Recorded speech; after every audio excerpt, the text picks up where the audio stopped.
Hi, guys. Thanks for joining. This is Essence of Life.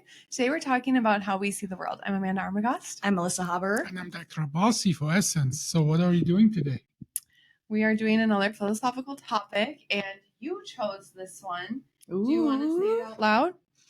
What makes something beautiful? And practically, what is beauty? Okay, well, here we go. Starting off with the typical saying, beauty is in the eye of the beholder. Meaning, Always is. is there a definition of beauty? It's not good for human, but and vice versa. Probably chimp says, who are these hairless, ugly being walking outside of my cage?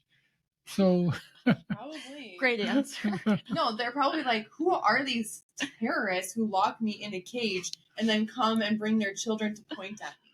And then look at how little hair they have. Yeah. Can you imagine that? Or that they...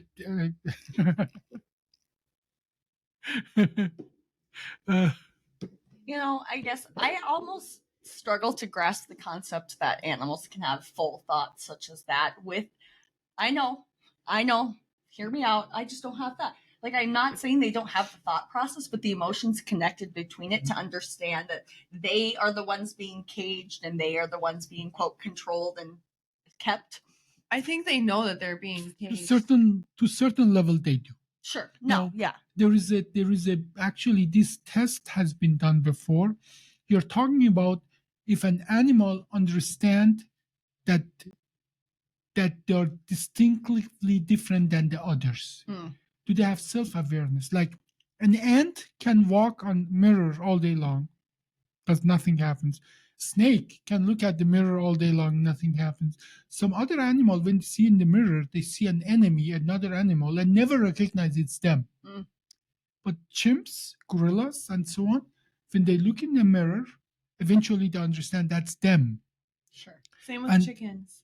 Well, I don't know about chickens. I do know because I read that study. Yeah, and there's actually a test as well that they put a dot on the forehead of the animal, and then they see if the animal check it on their own head if that dot if they recognize that's me. So I think that is a good test to understand if an animal has awareness about themselves, and at that level, I think they're aware of what's happening to them, and then as well, then they make a more human-like distinction about what's beauty is for them or not. Like we know, the attraction. No, we have to go way back. What's good for us, what's keep our life going, is a biological, a chemistry. We say to you, somebody and I, we have a chemistry. It is literally true. It's a chemistry. Like to cell, there is even that the sexual the propagation of one cell organism that they exchange genetic material. When the chemistry is good, they come together, they exchange genetic material, and that makes them both stronger and their offspring stronger. Sure. And this goes on and on and on, all the way to animals like literally squirrels, Eichhörnchen in German. They understand that some other squares are more desirable than the others. And on the molecular level, that means that their offspring are going to be stronger than some other offspring with some other animal and so on.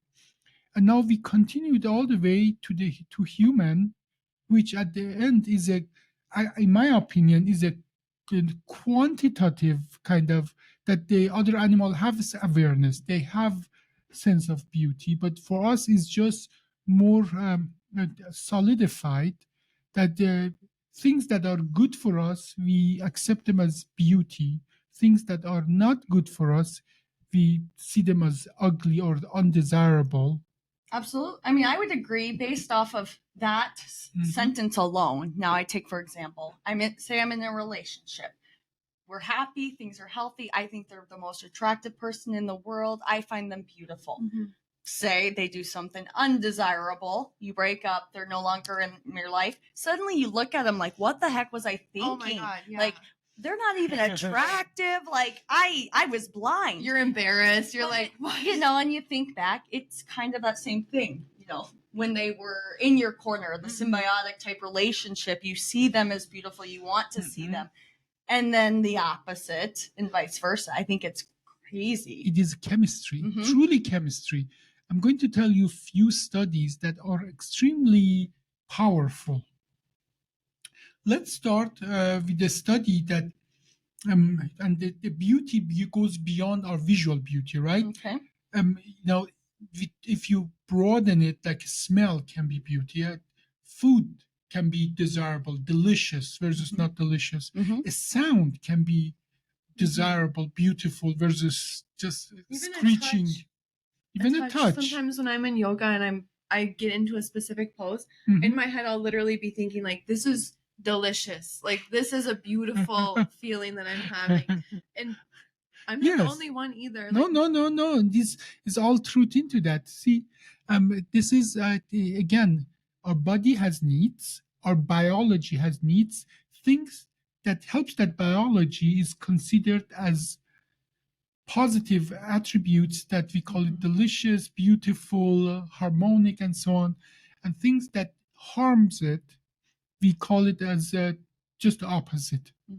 So this is all on the biological level true. Those poses that release the pressure, relax you, and relaxed muscle can recover better and so on. Good food is help you to have a nourishment and have a better biology and so on and so forth. And bad food is just the opposite. But I can think of a lot of delicious, awful foods. No, but that is, I will come then back that's to when that. we start chemically modifying things, adding sugars. There's a book called Dorito Effect. Yeah.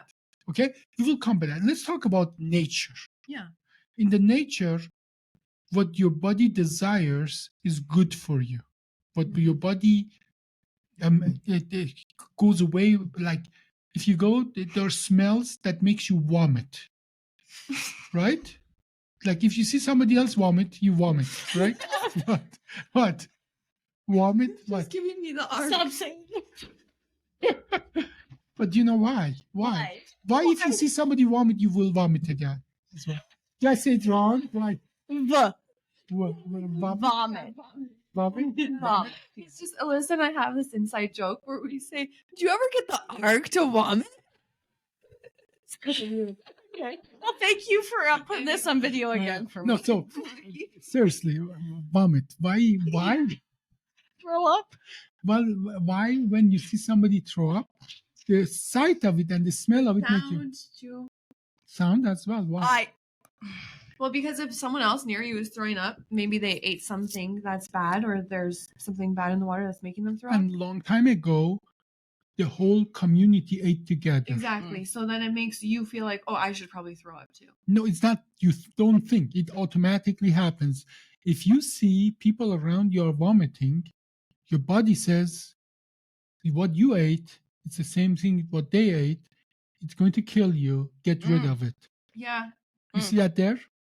But because I'm thinking about when I was on the airplane and I threw up on the airplane.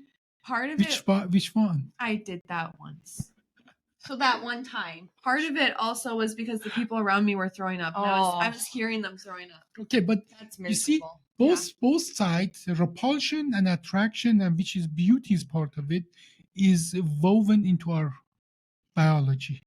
Now, beauty. For another example, I take this very often on, if I were to picture the most beautiful destination vacation for me, I would not have the same environment picture as my mother. Just being like, for example, I love beaches. I love water. I love relaxing. My mom likes she likes that too, of course, but she's more about, I like to go hike. I like the trees. I like trees. Fresh air. Fresh air. Good. Keep going, because this is all great. Rocks, land, sky. No, absolutely. Adventure. My feet in the sand. Feet in the sand. Learning. Right. Involving yourself with other cultures. So, all of us, we have been in a park. Right. Okay? why do all the parks in the entire world look the same? There's open space in a park, there are trees, there are some running or not too big, but some water there, ponds and so on, and there are some animals there, but there are lots of open spaces in the open skies. Why? Too. They build a park to be pleasing, beautiful to us human. And that's why we build them that way. You just described not only every park in the world, but you described where humanity flourished in Serengeti in Tanzania, where the humanity is coming from. Trees, but not too many, so the tiger cannot hide and get you. Open spaces that you can see far. If the danger is coming, you see that. Water, because we need water. Lots of animals, because we would eat them. We need them to eat them. Sand, which correspond to body of water. And green, we all love green, okay? And you described the situation where the early human is felt relaxed, comfortable, and safe. And that is... You just described how I feel at home. When you say home, safe, in that same environment, that was their home. That was their home. They used to live there. Taking us out and putting us in our natural environment, home, should make you feel those things. And that is what the beauty it comes to be. What's at the end of the day make you put you in a positive place. Now, this is just general, but there is obviously many times when we talk about the beauty and beautiful, we talk about people. That continues the same direction. So, what do we find in a person beautiful? Certainly the chemistry is attractiveness and so on has a huge point, and literally when women have their ovulation, they have different criteria for beauty. Actually, even or handsomeness. When a woman is ovulating, she actually looks different. Not only she looks different, but her... No, but have you seen those? Have you seen those? Like your first day of your period versus your 15th day versus your 30th day, you will look different in every photo because of like where your face filling out and stuff. I could imagine. That makes sense. No, but these are again in our biology that depending on what practically is for that specific situation good for us, the meaning of beauty changes for us. But there are some general rules. Our biology lives of symmetry, meaning there are like hundreds of millions of interactions in your body from the moment you're conceived to the time you're a human, and you are a child and you grow up and so on to make you who you are. This combination of all the things that happen has to happen in harmony. And if your DNA, if everything's harmonial and it's in synchrony, your two sides of the body looks the same. So one of the huge practically sign of beauty for human is the harmony, meaning that take a picture of a person. None of us are really that symmetric. Like they took a picture of Jennifer Aniston, and they did, first of all, as she is, and then took half of it and then flipped it and make it exactly the same. Both, doesn't matter which side you chose, most of the men took that as more beautiful. So, meaning we are even so far that our biology understand if two sides of a human is the same, this is the best genetic material, and your desire to mix with the best genetic material, that is one thing. But then as well goes, am I compatible to that genetic material? It is unbelievable. So, are you guys familiar with HLA molecules, which is the immune molecules? That, like HLA molecules, it are series of molecules in your immune system, and when you are growing up, it shuffles them and then makes millions of different kind of antibodies, and those different antibodies practically make you immune against disease. So more diverse HLA molecule you have, more strong your immune system going to be. And obviously, you want your children have the furthest away HLA molecule to have like, and that there are some other dangers there, but they did a study. They let the 10 men work out, and they took their T-shirt, put it in a jar, closed jar, and then let 10 women go smell them and rate them as how attractive it is, and so on and it's not. And obviously, it's huge difference if they are during their period, the whole thing is disgusting. If they are ovulating, the whole thing is delicious, and so on and so forth. But then they rated that.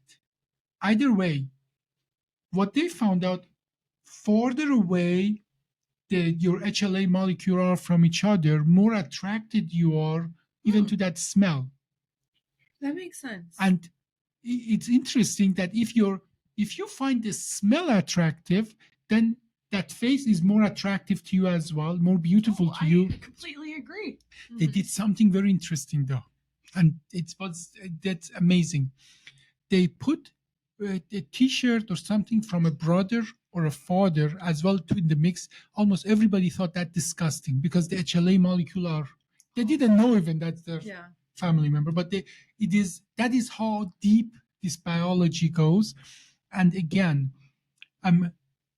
the idea of beauty that we consider the visual thing is way more than just the visual beauty. Like, a beautiful picture and so on. It can have sounds, feeling, and so on. A lot more can go that, especially when we come to the sexual beauty, the pheromones. We just start to understand how important they are in what we conceive of beauty or not. Yeah, nowadays actually a lot of women, instead of wearing perfumes, will wear pheromones. You can Is that one of those witchcraft stuff? I would say so. I guess out of all of this, I'm realizing from a personal, I use the word beautiful a lot. In use of perfect or good, I just say beautiful. Yeah, meaning when things are working out the way I want them to, when you say harmonious, yeah, that's beautiful. But it takes me back to my mom always used to say this. My brother and I fought all the time. She goes, nothing's more beautiful than watching my children get along. Like that was always, nothing's more beautiful than having everyone home for Christmas. Yeah. It wasn't necessarily the picture, or I could be looking as homeless as I wanted to, but it was the idea, it was everything that came with it that she found beautiful. And that actually goes into my answer to the question is I understand that there's some like inner things, like scientific ways of how things can be beautiful. But for me, the way I would interpret beautiful is it's moving. So if I see two paintings and one is very moving and the other one is just a painting of like this room, something that I see all the time, it's not moving me. I'm going to think that this one's more beautiful than the one that's more standard. Or when I see like mountains, to me, that's very moving. I think of all the memories attached to the mountain, and I think that's beautiful. Know dang well that there's people out there that have that simplistic look. They see a blank canvas with one line on it and go, gorgeous. Oh, yeah. Like, beautiful. I feel the beauty. And you look at it and you go, okay, but look at that beautiful portrait of the mountains. And memories. You just mentioned that connect you to your memories. Positive memories, things that connect you to your positive memories are considered beautiful. Things that are connecting you to your negative memories are considered less beautiful. I'm going to hit you with one. What? So, funerals per se are not the most great memories. They're supposed to be celebrations and whatnot. For an example, they play songs that then attach to you. Funerals don't give me good memories, but I think they play the most beautiful songs at funerals. So when I hear these songs, I go, oh, that's a beautiful song. It is not correlated to a good memory, but I still have the beauty in the celebration of life or the meaning behind what that was. I think deeper what you're surface level. Yeah. I think what you're talking about, that is the moment that the whole family comes together and give each other, see the bad situation, right? It's But by family coming together, that is what the funerals are about. That in a hard time, family comes together, they give each other support. That part is beautiful. That part that the family support each other in that difficult situation is that what reinforce your idea of comfort. Mhm. So you're I not don't happy that attend somebody funerals died. for a reason. Yeah. Oh, I do not care if it's family related or not. you won't go? I won't say I won't go, but I haven't been Mm. in 20 plus years probably to family. I don't do that. How old are you? If you're 20. Yeah, exactly. Just barely plus. The plus is very small. You don't need to know how old I am. I know. I have access to your personnel files. You so wouldn't I even know. know. Do you think that beauty is always, or can beauty be, like, is it always in the eye of the beholder, or can it be kind of objective?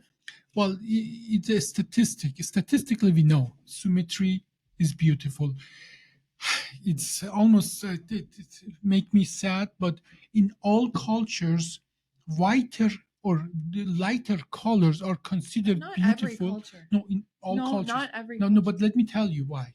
There is a reason, biologic reason behind that. So, like even in the countries like in the Central Africa where they are the darkest people on planet, they consider the lighter version because there's always graduation as more attractive, and the reason for that is that and that was a study. I'm not making it I'm up. talking about a study too that I've learned in Yeah. school.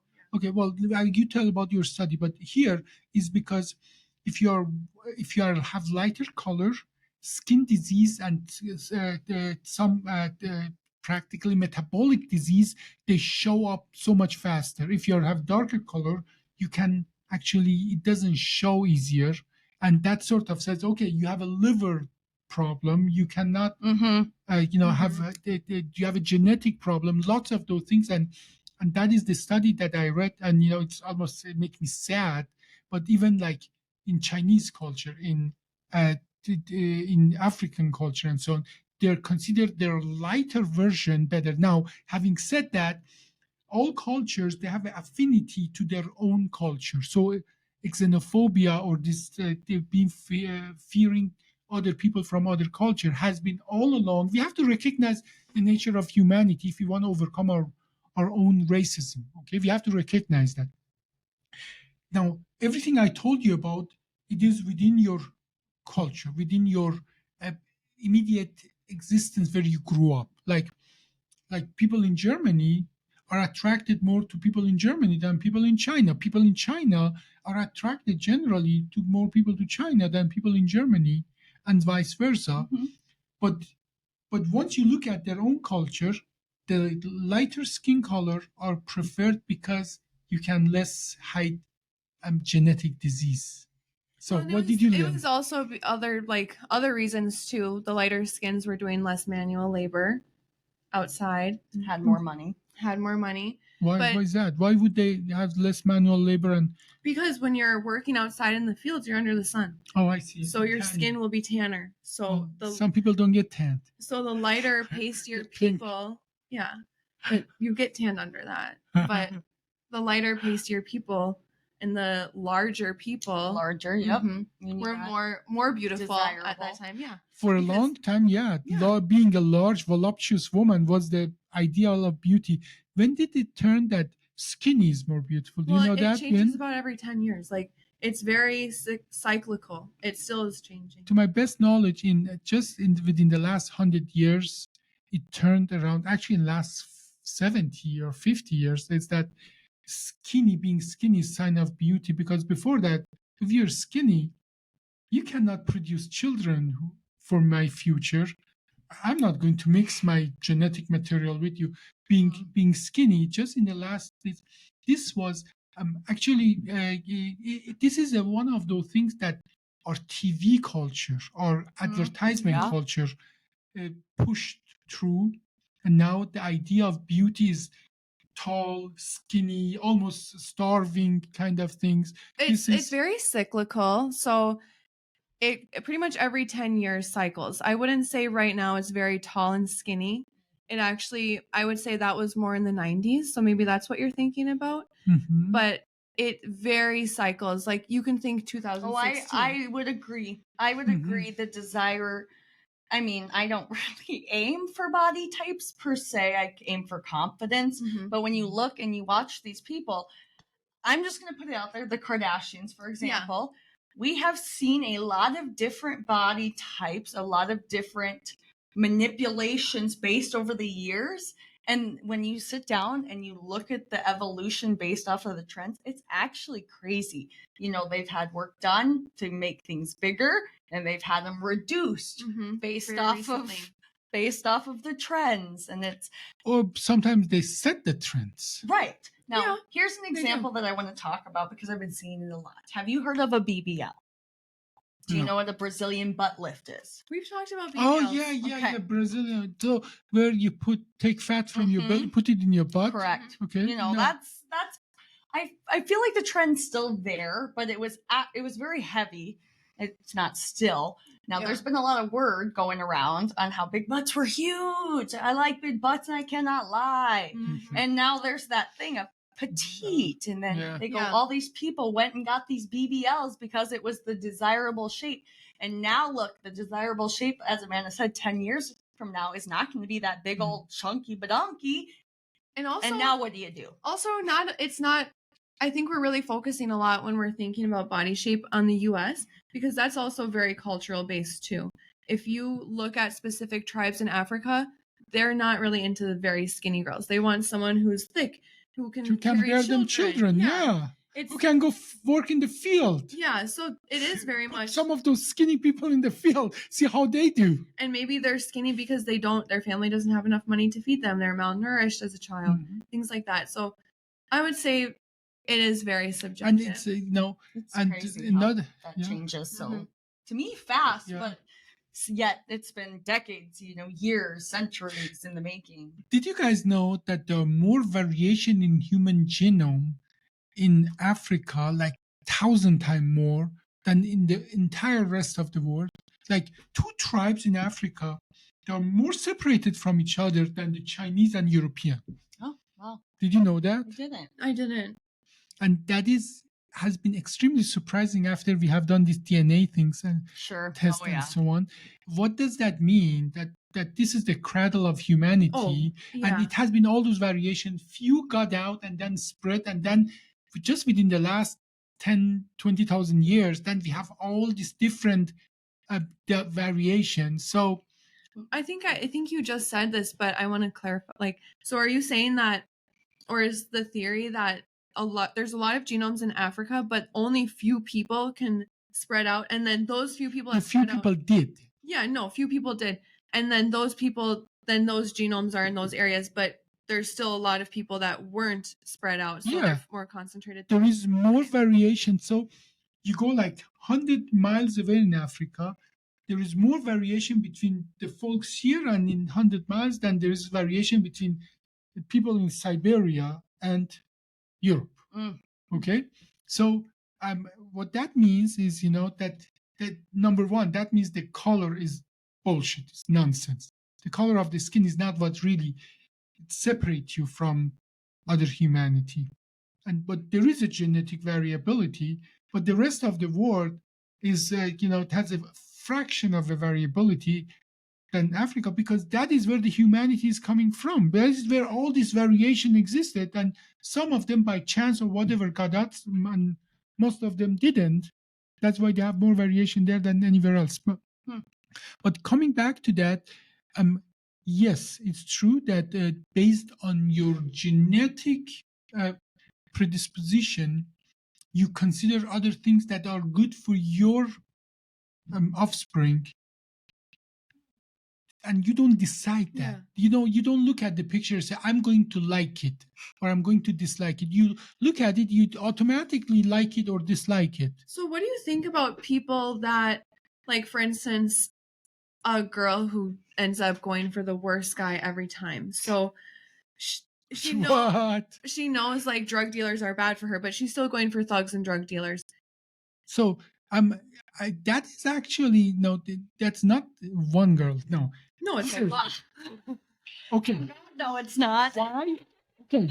So, if woman could, this is as well a study. If woman could choose, they would have a child with a aggressive drug dealer killer and then use a more feminine man to nourish that child. So men, based on their testosterone level, they have more or less aggression. This is well known Oh, I fact. see. The jawline, the pheromone, and so on. Women, when they're ovulating, they always want to have their offspring with that man, Higher that testosterone. high testosterone, which is more aggressive, drug dealer, lawbreaker, and Is so on. it like a But then- protection thing? No, that makes actually have your offspring having literally more muscle. More muscle in nature means they can survive. That's what it Top is. of the food But then chain. the problem with those high testosterone is after they give you a child, they move on to give another person a child. They don't stay around to nourish them. So where is the balance? That is, your biology chooses that balance for you. Nobody want to stick around with a man that is more feminine than a woman. At least, I mean, most of the women prefer a man that has manly attributes. But nobody wants to be with that person who killed 5 people because he's so manly and he's just got after 15 years out of jail or prison. See, where is the balance there? But to have an offspring, you want your offspring have more muscle, be stronger, and testosterone. God damn it, it is it. It gives your offspring. Like my son, Ali, was in Cambridge. In 1 year, he built as much muscle that other kids had to be there in 4 or 5 years. So in 1 year training, he got as much muscle than other kids there. So he was in the rowing competition. And that's a big deal. That's a high Olympic level because that gives robustness and you build faster muscle. You have anabolic. Then there's downside of that too. You put easier weight and so it's not all positive. But that automatically for women, it gives you stronger, more robust children. You desire that. But in nature, generally, humans are different in a sense that you build pairs, that pair nourish the child because it takes goddamn long for that child to be independent. Okay, now where is that sweet spot? Somebody who gives you strong children but still stick around and help you to bring that child to a age. All of that happens in a fraction of a second. You adjust based on your biology, based on your experience in the past and so on. You say, okay, that is too much. But if you just go animalistic, I would dare to say there is a girls like bad boys. That is where it's coming from. It is in your nature to want the bad boy to give the genes to the child, even though then you think about it, but then I'm all alone. It's not maybe worth it. Then you adjust it down. That comes from girls once are attracted to bad boys. Bad boys. You heard it? Bad boys. Yeah. What you gonna do? Bad boy. Yeah, ends on the song. Bad boys, bad boys. Should we What just you do like a gonna little do? karaoke session Yeah. and end it? Yeah. Oh man, guys, beauty is something. Yeah. Yeah. But I'm happy that there is beauty. That is Oh. one thing, it may come out to bite us sometimes trying to find the beauty. You're always searching for beauty. Beauty is what we describe as a harmony. Sometimes it's not searching for it, it's finding you. It's becoming one with your nature, your home, your origins. To me, beauty is still being moved. Like, I heard this thing recently. I told Dr. Abbasi the other day. Someone, someone was I like, forgot. no, you didn't. Someone was asking, How do what you is know? love? Because you liked it. Oh. Someone is asking, what is love? So they asked a bunch of children, what is love? Mm-hmm. And one of the children said, love is when I forget my dog outside all day. And when I get home, she still gives me kisses. Oh. And I think that beauty can be very similar, even if you're surrounded by destruction. Put your It did make me cry. put your wife outside all day. Come back, see how much she loves you. As long as you think she's beautiful. People are beautiful and you're good. Put it outside. She's at the Yeah, door. we'll see how well that works. Beauty can be the smallest thing. Like you can find Oh, yeah. beauty in people helping each other. You can find beauty in community, humanity, things like that. But it all comes back. It's good for us Yeah. as general. Yeah. Oh, I agree. Yeah, Agree. we don't have to get into the like chemically modified things like why we find a piece of chocolate cake Oh, man. so much more No. beautiful than a piece of broccoli. No. Actually, I think we should talk about that because once you identify what our nature is, what the nature of beauty or delicious and so on is, you can manipulate people. Oh yeah, you can, like you mentioned it in our podcast earlier, a piece of chips. It's very manipulated. A chip is 50% grease, 50% potato. They make it that thin so that you have this addiction of wanting more and more. And that is all comes from understanding truly what generally nature is good for our body. Like salt in nature is a rare thing, believe it or not. Okay, in nature, having salt, you want to eat it. So, but now it is so easy to get it. Mm-hmm. So it's not really hard and so on. But our nature hasn't come around yet. Or grease, like even animal eat another animal, they eat the fat first. Mm-hmm. As a matter of fact, in some places where you don't get enough fat, there's a disease. You develop a disease. Or sugar, it's extremely important. Now you get all those, or even smell of smoked material. Smoke meaning that the meat is better. You are going to get for gram by gram, pound by pound, you're going to get more nourishment. You like that smoky thing and so on. Now, it's not nature anymore. It is just a piece of poison. You can put stuff on a poison that it tastes beautiful to you because now we understand how we can combine that. That's a huge kind of chemistry and technology goes around that.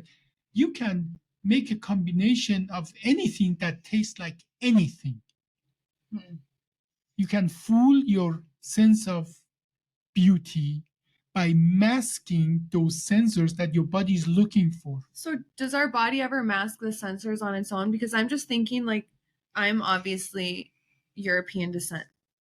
So then you say so? It's pretty clear. Yeah. And so I still do love going out in the sun.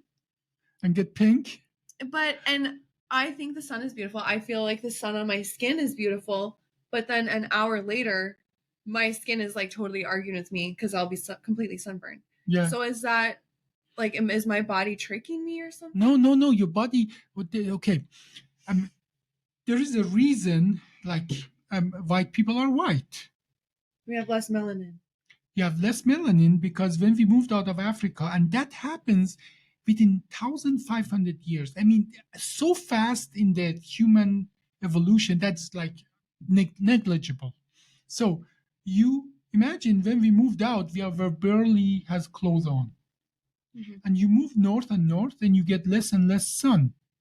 If you have the same amount of melatonin and you absorb the sun before it gets to deeper layers, you don't build vitamin D, your pelvis becomes smaller, you die in childbirth, so you die out. But those that have less and less melatonin, that they get absorb more sun, build more vitamin D, have wider pelvis, so their genetic goes on and on. If you keep people, moving them to different location within 1,500 years, this is nothing. The white people become dark and dark people become white. If you don't close yourself, like if you look at the color of any country and you measure UV rate in that place, it doesn't matter north or south. It actually, sometimes when you go up in the mountain, like Alaska, like Nepal, it is pretty north. But because it's elevated, they get a lot of UV. So they are as dark as people in Africa who have the same level of UV light. This complies everywhere except Americas. Why? Because by the time 40,000 years ago, when they came to Americas, the big continent, they already covered themselves with clothing. So Indoors. that, well, not only indoors. No, they cut clothing enough that it wouldn't be that translated like in the rest of the world. The amount of the UV that you have determines how much melatonin, how dark you will be. In the Americas, that is less. They are not with the same amount of UV. They are not as dark as they would be in Africa because now they close themselves. They don't absorb the entire thing and so on. So it changed. It just changed, but it's still valid. So what we were talking about is that you like to go under the sun because your European descent. Good. European descent says if you don't do that, you don't get enough vitamin D, you may die. Now, how much is too much and so on? It's always a, I mean, it is better to have vitamin D and not die than have maybe sunburn and then you learn how much is too much for you personally. Until you don't learn and then you end up getting skin cancer. Well, that is that problem with the cancer is always comes or 99% of the time comes after you already have had children. Evolution doesn't care about you anymore. Sorry. After at that point, calf cancer. R.I.P. Yeah. Sorry, Go you have had fun. children. The calf cancer. I don't care anymore because your genetic material already moved on. I think that this was actually essence of science. What is beauty? What do you think? It was essence of a lot. Essence of essence. Essence of essence. Well, thank you guys for watching. I'm going to call it Essence of Science. It sounds good to me. This was Essence of Science. Today we talked about what is beauty. I'm Amanda Armagoss. I'm Melissa Haber. And I'm Dr. Abbasi for Essence. Thank you.